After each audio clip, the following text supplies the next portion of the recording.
You unlock this benefit with the key of Patreon. Beyond is another dimension. A dimension of thought. A dimension of speculation. A dimension of mind. You're moving into a land of both waffle and substance. Of things and ideas. You've just crossed into the podcast zone. Ladies and gentlemen, welcome back to Trekking Through the Twilight Zone. We are going to be taking ourselves a little break in the most luxurious of places, and pip to anyone who wants to join us. And I'm of course going to be joined Julian Darius. Julian, how are you doing? You okay? I'm doing all right. I have everything I could ever want. How about you? Yeah, most of the time. I'm getting there, I think. Yes, we're talking about the episode A Nice Place to Visit, in which Henry Rocky Valentine, lowlife and general thug, is shot down by the police. But when he comes to, he's joined by a gentleman called Mr. Pip, and he is given the opportunity to have everything he wants. Mr. Pip, dressed in his white suit and little white beard, gives him everything from the luxurious apartment, the casino credit, the women, the works, and Henry Rocky Valentine quickly believes that realizes he is in the afterlife, but is it heaven or is it hell? So, Julian, what do you think about this episode?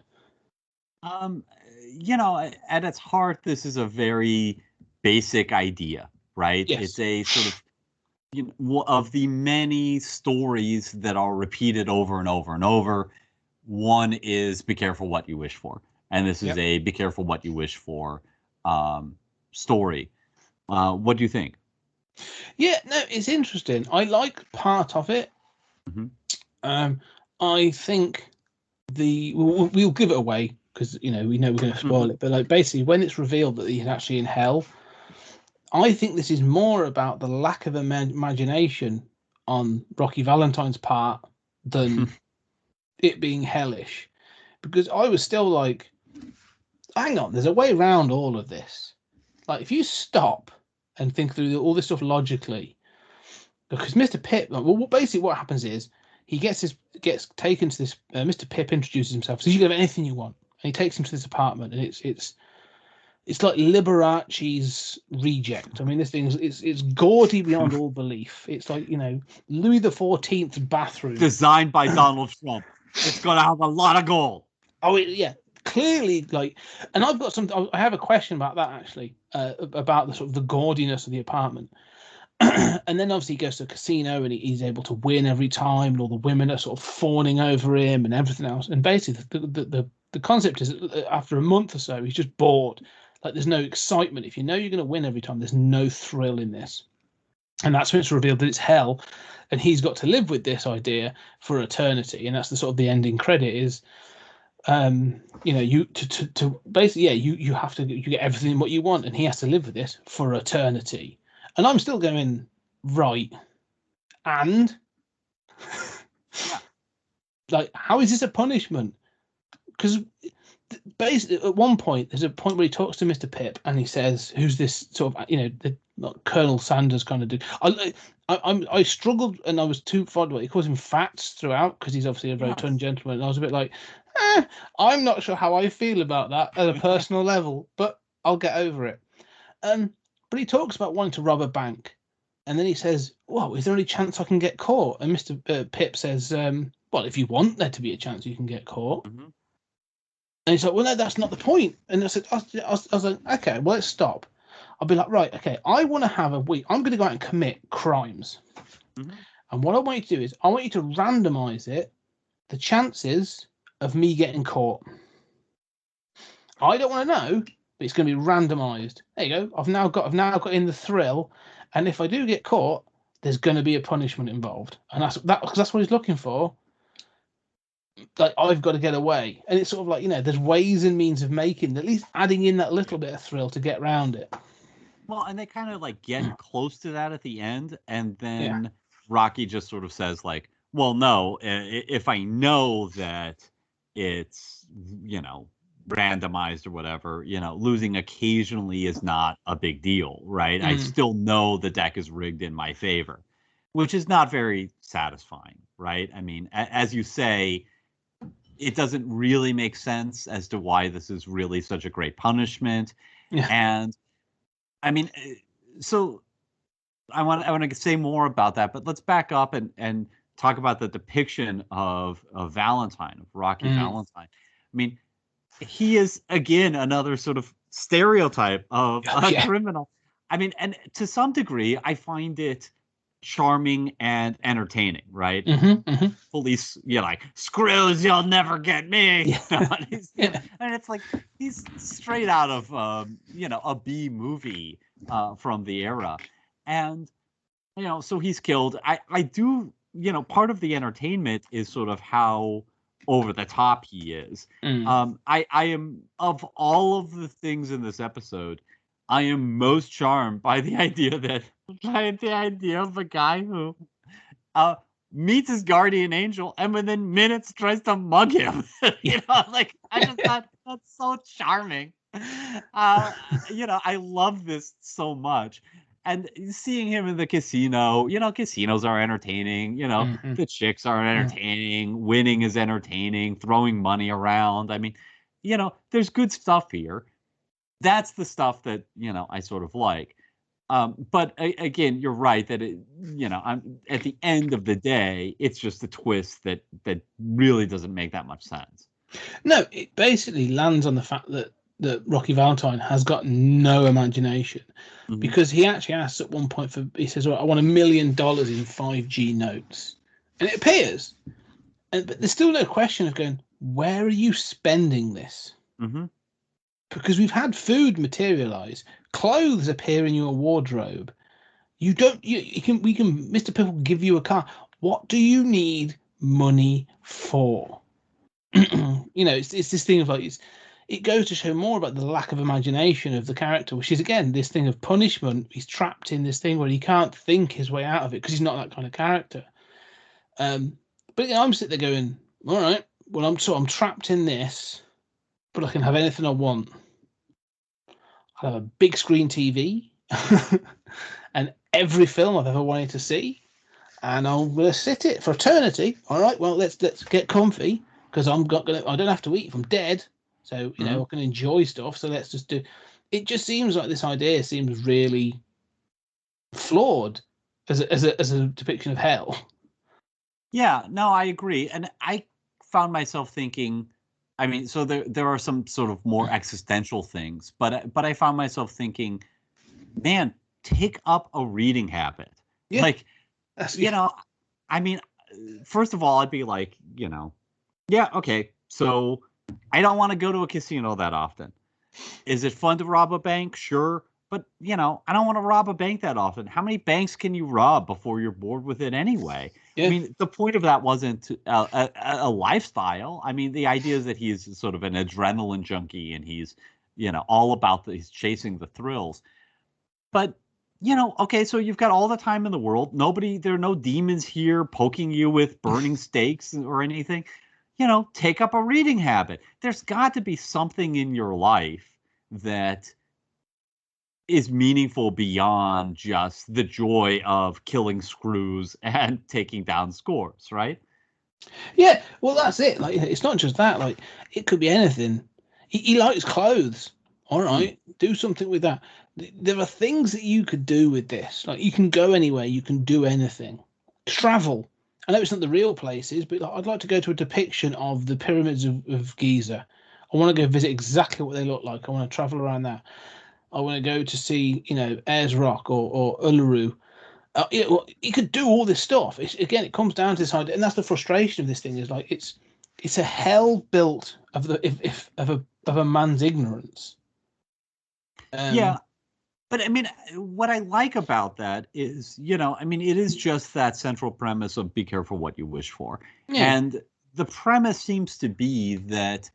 Really, if you want a man to suffer, give him what he wants. And there's truth to that, right? I mean, it doesn't really work as it plays out, but there's a certain truth to that.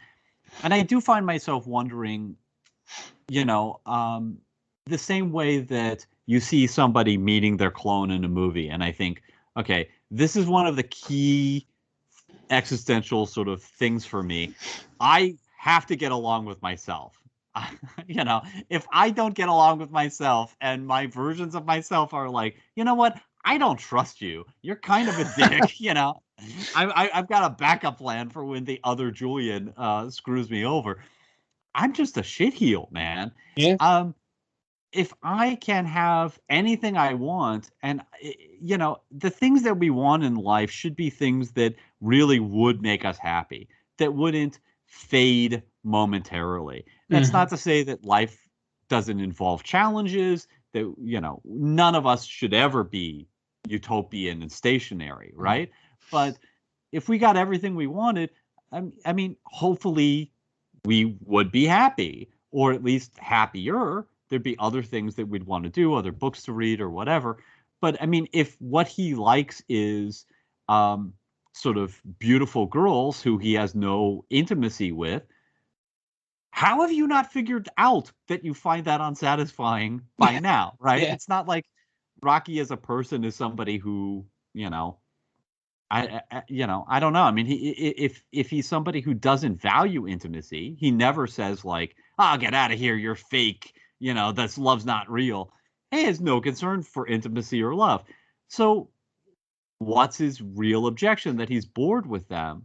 Okay, so, you know, conjure up some new beautiful girls if he's one of these sort of you know, new girl every night. That's what I need sort of guy.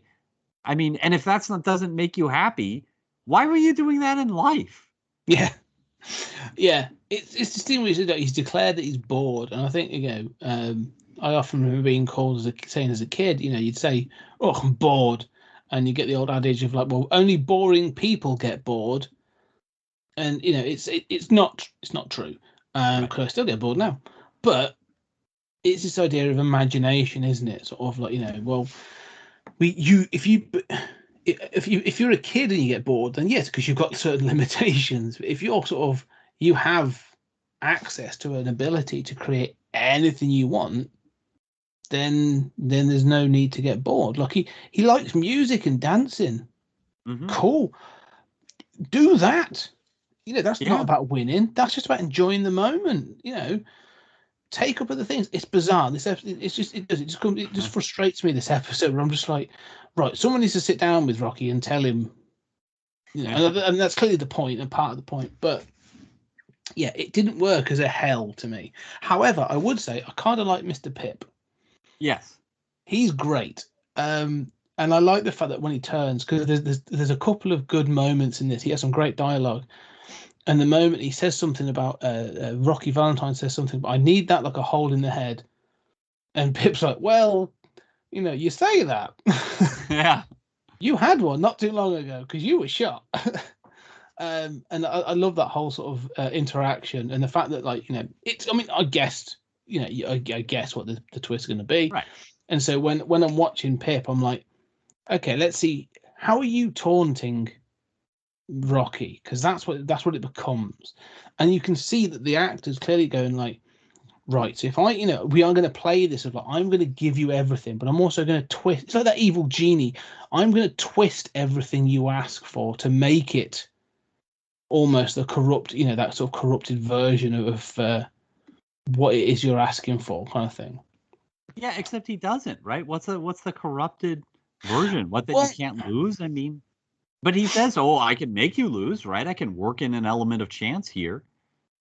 It's the way he voices it. It's that thing of like, well, if you want, it's that thing, isn't it? He keeps putting it back onto Rocky, and Rocky's the one going, I don't want it to be on me. I want to live a life that I don't know. And this Pip keeps going, well, no, you tell me. Whatever you want will happen. And it sort of makes Pip that sort of a delivery system, not not an imagination system. And I think that's the corruption. It's Pip's going, no, this is you, mate. This is a hell of your making. And I think that's the sort of thing. I think it's they sort of build that in a little bit later on. Yeah, and that's not a bad idea. And of course, I mean, this is really just sort of, this episode boils down to that twist. I agree with you about Pip. He sort of steals the show a bit. But it only works with Rocky being this ridiculously two-dimensional character.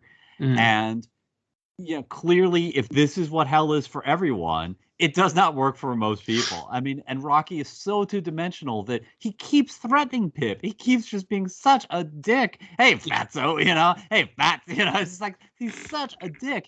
And when he goes to the Hall of Records, I mean, I have such a problem with even good characters in movies don't say thank you enough.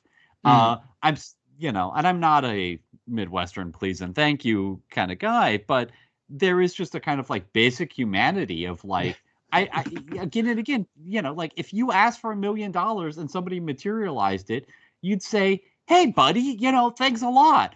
Instead, he's like threatening him with a gun 2 seconds later, And so this sort of, to the extent that this works at all, it only works because he's so cardboard. And I guess, hell is fine for 99% of people. It's just people like Rocky. Yeah, I'm interested because at one point he says about seeing his friends, because when Rocky thinks it's heaven, he says, I thought heaven was for the other kinds of people, like school teachers. And Pip's like, well, we do have a couple of school teachers here. Again, like he never says it's heaven or hell, but I just like Pip. Is just the fun part of this episode. I enjoy his presence. As a final thought, there's just one thing I wanted to just ask about and pick up on. That apartment.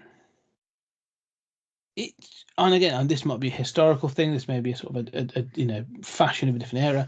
It's vile. It's gaudy and it's awful. But like, is it supposed to be classy, or is it supposed to be, like you said, he's two-dimensional because he thinks it's great? Is it supposed to be this thing of like tacky people have tacky tastes? Yeah, I think so. Okay, I was a bit curious.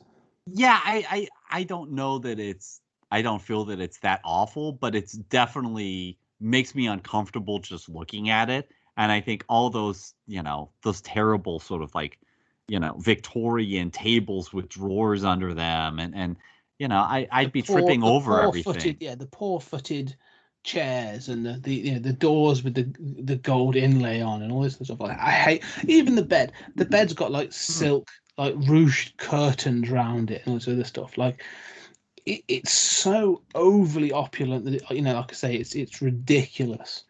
But it's almost like his imagination of what wealth is.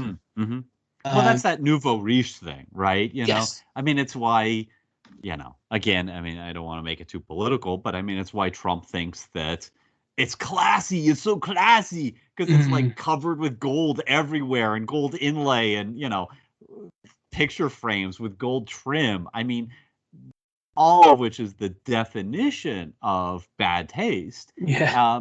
But also, traditionally is connected with that sort of like nouveau riche, rich people don't actually live like any of this shit, right? Rich people never lived like this.